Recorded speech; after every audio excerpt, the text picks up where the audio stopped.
Welcome to On Our Way with Beryl Botman in conversation with Marlow Valentine.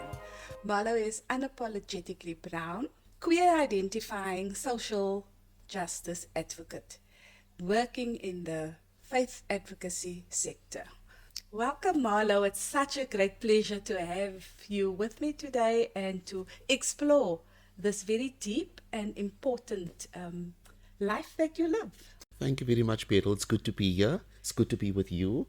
And I know the introduction is a mouthful, but we'll be able to unpack what it actually means. And it is important that we state who we are, Absolutely. what we do, and so that others get comfortable with that and not the other way around. That's right. But I would like to start, Marlo, with how we are connected. Yes, and yes. I think in terms of the days with you as a youth leader in the church where both of us worshipped. Yes. Yeah, and so you already there took some leadership positions. Do you remember? Of Yes. course, you remember Yes, that time. yes. How do you reflect on that period of your Sure. life?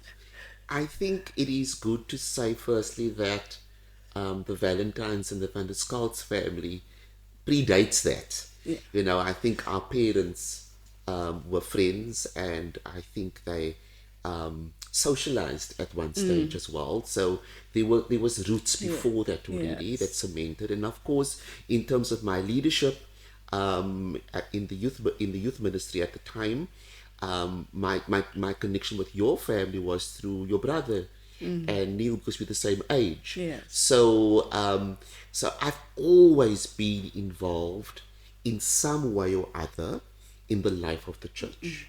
If I think back to Sunday school, I think back to Kinderbond and the junior choir. I've always been involved in Wynberg. Back in the day, it was the Dutch Reformed Mission Church, because our parents instilled that in us. Yeah, so this brings me to the question of your upbringing in faith. It's Yes. always been whatever you do and what you have learned in the family. Yes. Why do you think that is important in your life? Yes. I was very privileged to be brought up by very strong brown women. If I look at my grandmother, who was extremely involved in the church at the time in the Sisters Bond, my mother obviously followed in her footsteps, but I was exposed as a child already, going with my granny to the Sisters Bond prayer meetings on a Wednesday morning, and being exposed to her circle of friends. So faith within brown or so-called colored communities was extremely important because it grounded them. I think everything in our family life was sort of cemented and rooted within our faith expression. And Weinberg was a community, a faith community that traveled from outside of Weinberg to Weinberg because we were all displaced. Our family was displaced from Plumstead to Heideveld, and so the mere fact that you would travel to Weinberg, to your church, already showed that faith was important. And so I just followed in those footsteps of my grandparents, my parents, Dion and myself, my brother, who was very involved with the church life. I think given our history as displaced people, Beryl, I think that faith really played a cementing role in family life. Yes, Marlo, the Kaddemeyer family, Yes. was your mother's family, lived around the corner from where my family That's right. lived. And I was still small at the time. And we belonged to the same community, Yes. and we belonged to the same congregation, the Yes. same faith community Absolutely. as well. Yes. So our paths actually started way before we Well, even started. absolutely. Our families' Yes, paths yes. crossed. Yes. That's right. So how did I don't think it is strange that you have made this your career choice. But what are the things that you think you considered when making career Yes, choices? yes. Yeah. You know, Beryl, when I was growing up, particularly in the church, and always having this leadership role, even though I didn't see myself as a leader, people used to come to me and they would say, "There's a calling on your life. You must become a minister." And I think at the back of my mind, I always wanted to be involved with faith work, in ministry work. I don't know whether I was called to pulpit ministry, but I always wanted to be in faith work. And when I started to struggle with my sexuality, I didn't have the terminology at the time to define who I was as a gay man. But when I started struggling with it, I pushed ministry to the back of my head and my decisions because I thought that I wasn't worthy of being called into ministry.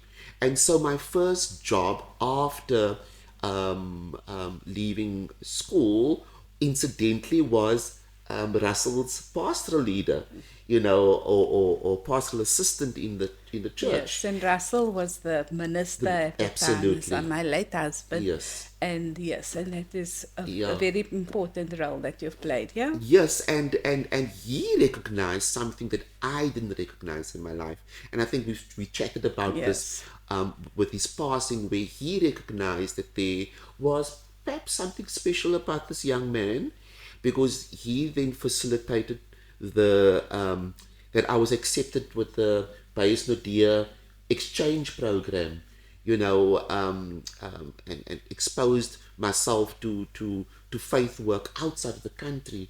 And I think there the seed was planted. When I came back, I obviously worked in the church office with him for a couple of years, but then went into banking. And there I just thought, this is not you, Marlow. You are not making, it's not the right fit for you.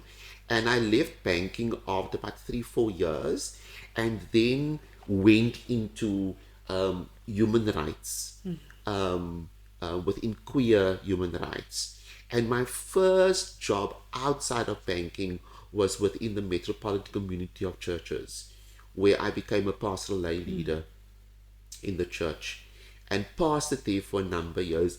And the two great people that influenced that was Russell Botman and also James Bass. James Bass obviously came to Wynberg after Russell left, and I was on the church council at the time as a deacon, and there my true struggle came around faith and sexuality, faith and identity, and how do I express this in an environment that was extremely conservative at the time. I remember James Bass's words to me was when I spoke to him about what I was struggling with. He said, "Marlow, the church is not ready for this conversation yet." And he said to me, "Marla, why don't you explore? I'm not chasing you out of the church, but you need to go and explore your sexuality and your identity within faith." And he then introduced me, which was then the Gay Christian Community (GCC), based in Cape Town, Zonneblom. And I started exploring this faith and sexuality journey and trying to reconcile myself with my faith. Yes. How inviting, or how is it different in for example, the banking sector? How exclusive are they, or inclusive in terms of people's sexuality? Yes. There's a myriad of layers there, because when I went into banking, it was still pre-democracy. And I worked for Boland Bank, of all places. So the whole thing around race was also an issue at the time. So brown people weren't in leadership positions, in managerial positions. We were the people that were behind the counter or customer service or messengers in banking. Yeah. So when I joined the banking, I joined as what they call the financial advisor, one of the few financial advisors at the time.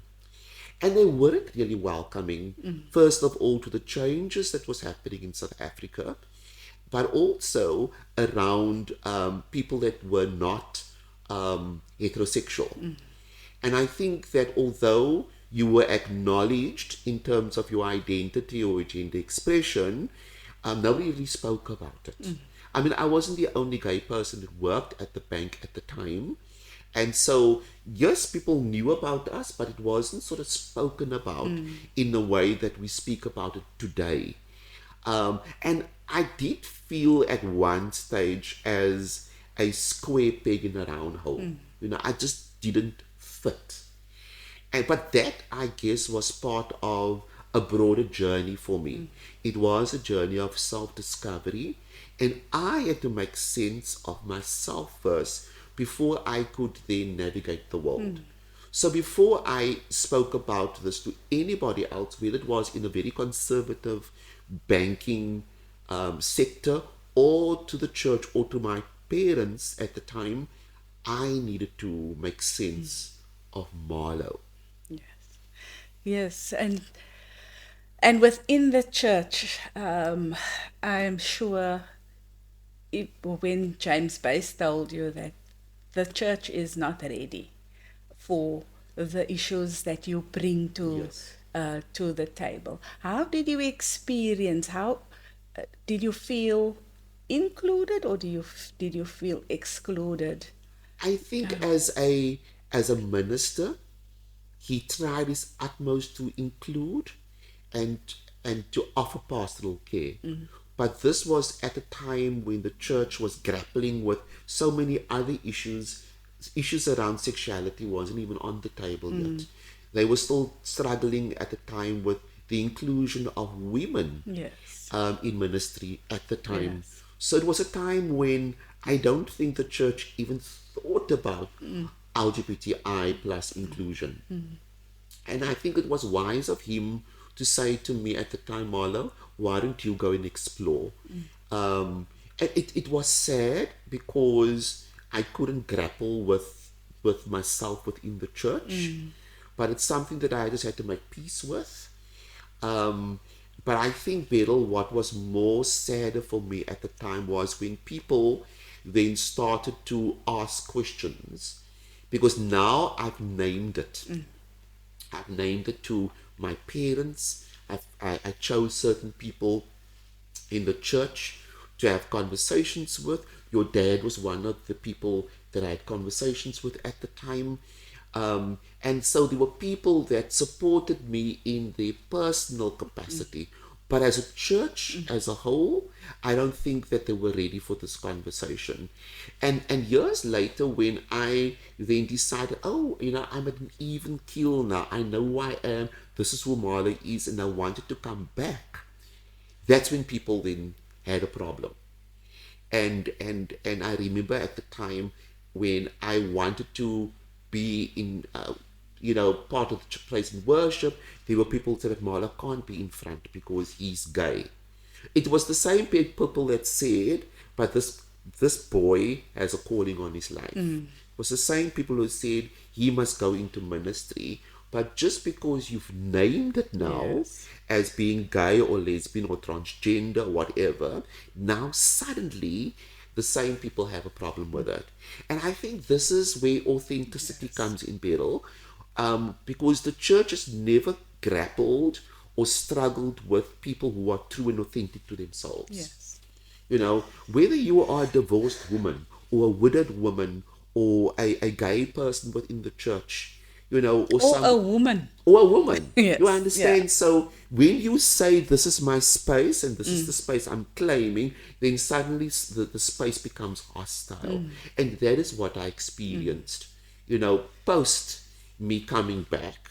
And I didn't stay very long within Wynberg. I left. It was the same time when I met my ex-partner, and we then moved to the northern suburbs. But then we were confronted, okay, as a couple, now where do we go to church? And I remember moving to the northern suburbs, and we went to the local VGK church in Kelsdorfer, and it was hostile. You understand? We wouldn't accept it. When they saw us sitting in the church, it was okay. But as soon as we said, as a gay couple, we would like to be involved, can we become involved? Suddenly there were issues. And I remember we had to go to the Volkskerk in Stellenbosch at the time, just to be part of a church community. At the same year, we got married, we adopted our daughter. And then it was, even worse, because now it's a couple who's married with a daughter. Yes. You understand? And thankfully, we found a space within the Volkskerk in Stellenbosch. But the space was also because the minister was open and affirming. Yeah. It wasn't the church community or the congregation that was inclusive, it was the minister. So in the same way, I guess, at the time with Russell and with James Bass, people that who thought about these issues very differently. Dimly Simon Adams also had a very different approach to issues of human rights. Yes. Because he comes out of the struggle for the shift within South Africa. So he grappled with race, he grappled with gender, he grappled also with sexual orientation. So for him, including people who were othered and marginalized wasn't an issue. But the church community Yes. wasn't ready for this change yet. Do you think that there's been any shifts in people's thinking and in their faith? Yes. Questioning themselves. Do you think that in those churches where you have been excluded, Yeah. do you think there's a change? There is change, but it's very minimal. Change happens when you grapple with your own transformation. You cannot expect an institution to shift you if you haven't done the inner Yes. work. If you look at how we're grappling in South Africa with transformation issues around race, we find that a lot of people are still caught up in the apartheid system because their minds haven't been transformed and moved and shifted. So it's the same within the church. And a congregation or a denomination needs to grapple with transformation issues. And within the transforming space, you need to grapple with yourself. And I think, Beryl, that is what a lot of people who find themselves on the margin because of gender identity or simply being a woman or being gay or whatever the issue is, when you grapple with yourself and you say to yourself, you know what, I'm going to do the inner work, it's very difficult going back into a space of marginalization. Then you will rather look for a space that's going to accept you. And sometimes that space is not within your own denomination. And that takes so much courage to take those steps, Yes. to find yourself and to find authenticity Absolutely. within yourself. Yes. And at the same time, you also know that there are those who support you. Yes. There are those who can carry that Absolutely. with you. But thinking about all of this and the struggle that you actually have simply to express your faith, to live the way you feel you believe in a community that you think you should belong to. Yes. With this in mind and what you have said about what the hostility within all the communities of faith that you were engaged in, what is Marlow's dream for this world in terms of faith Yes. in this world? It's a heavy question, Beryl, but it's something that we need to grapple with. I think when you realize that it is not the denomination that offers you salvation, I've moved beyond, believing that it's the Urksa is going to get me into heaven, or the Catholic Church, or the Anglican Church, or whatever denomination. It's your personal relationship with God that offers you salvation at the end of the day. So doors can close but they cannot dictate whether I can or can't have a relationship with my divine. That is something that they will never take away from me. Yes. And I think that is what our faith and the foundation that our parents and our grandparents and their parents have laid for us. I think that is something they can't take away from me, is the fact that I walk very closely with my God. And in walking very closely with your God, then allows you to do the justice work. It allows you to do the transformation work. It allows you to create safe spaces for other people who are marginalized. It allows you then to say it's not just about being gay or lesbian or queer, but it's recognizing anybody else who is standing on the outside. I believe that Christ did not come for the saved. Christ came for those that were dispossessed, that were marginalized, that were already on the periphery. You never found him, just in synagogues. Yeah. You found him in the streets. You found him sitting at the well, talking to people that were excluded. And I think for me, Beryl, that is my philosophy. And that is the world I dream of, is that we will find these pockets of inclusion because they are inclusive spaces. I think Cape Town is extremely blessed to have ministers or people called into faith who offer safe spaces, and it's about expanding those to other people. And it's not about bringing people in, it's about taking the church out to people who still find themselves lost because of the way the church defines what sexuality looks like, what identity looks like, who can love who can marry who can have children, what a family looks like.